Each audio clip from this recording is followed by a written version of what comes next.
ibig sabihin nito? Ba't andiyan gamit ko? Kitang-kita ko kayo ng mga kasamahan mo kanina. Nagdodroga kayo! Anong pinagsasabi niyo? Ako, Alan, matanda na nga ako, pero malinaw pa itong mga mata ko. Hindi ka na nahiyasan ko. Wala ka na ng trabaho. Nagdodroga ka pa. Eh kung matukhang ka, madadamay pa kami. Walang matutokhang dahil wala naman akong ginagawa. Di ko alam pinagsasabi niyo. Guni-guni mo lang yan. Guni-guni!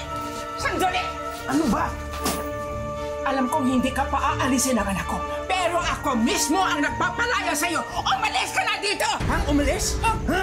Kahit anong gawin mo, hindi mo ako mapapalayas dito. Naiintindihan mo? Ayun ka! Ayun ka! Tama ang kutob ko sa'yo. Tama! Isusumbong kita sa anak ko! Ayun ka! Alam mo, dapat sa'yo magtanda eh. Alam mo yung ginagawa sa amin noon para magtanda? Ha? Sabi mo!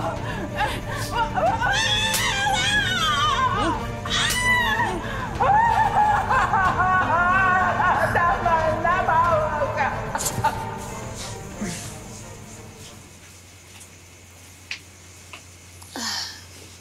Ginabi ka na. Rumakit pa kasi kami ni Baby Mahal eh. Layo. Pasensya na. Kaya mo, bukas na bukas, maghahanap na ako ng trabaho ulit. May problema ba? Eh, Mahal, alam mo, naninibago lang ako kay nanay eh.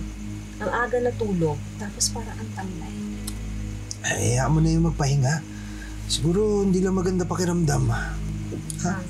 Ako nang bahala sa'yo. Mahal, sorry, pagod ako eh, ha? Sandali lang.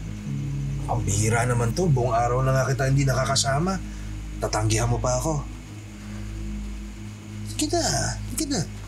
Pagod nga ako, Alan eh. Pagod ako.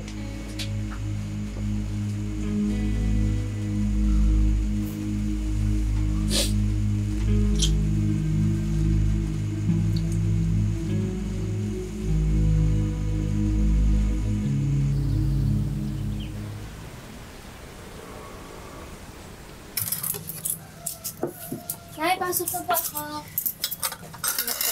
Anak. Wala. Oo, ingat ka ha. Ay, kape mo nga pala.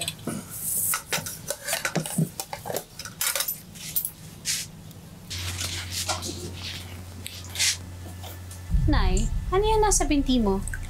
Ha? Sugat ba yan? Patingin nga. Wala yan, wala yan.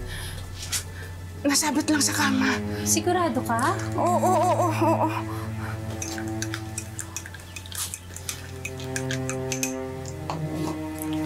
Sige. Kape mo. Maliligo lang ako, ha?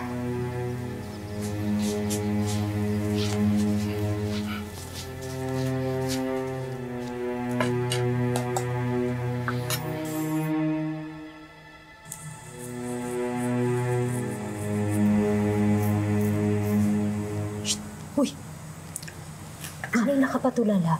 Parang lalo na iniisip mo. Hindi, Mars. Alam mo, nagtataka lang talaga ako kay nanay eh. Alam mo, may kakaiba talaga eh. Sobrang tahimik, tapos palagi lang nasa kwarto. Eh, hindi naman ganun yun. Ito naman, di ka na nasanay sa nanay mo. Nag-aalala lang yun sa'yo. Baka nga. Pero alam mo, Mars, buti na lang kahit pa paano nakaka-extra na ako ngayon. Kaya thank you ha. Binigyan mo akong customer. Siyempre, kumari tayo sa hirap at ginhawa. Pero, alam mo, natatakot ako. Ikaw ba, hindi ka natatakot? Eh baka mamaya magalit si Madam kapag nalaman niyang tumatanggap tayo ng customer sa labas. Kung mag-alala kay Madam, hindi na tayo makukulit. At saka napakaliit na magpasweldo. Siyempre, rarakin tayo.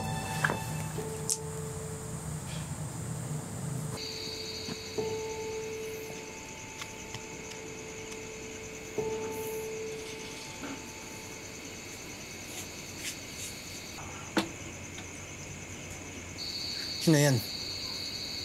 Anong klaseng pagkain yan? Wala nang maluluto. Wala nang pagkain. Hindi pa nagsasweldo si Marife. Ayoko niyan. Palitan mo. Kung gusto mo ng masarap na pagkain, di magtrabaho ka. Ang sabi mo?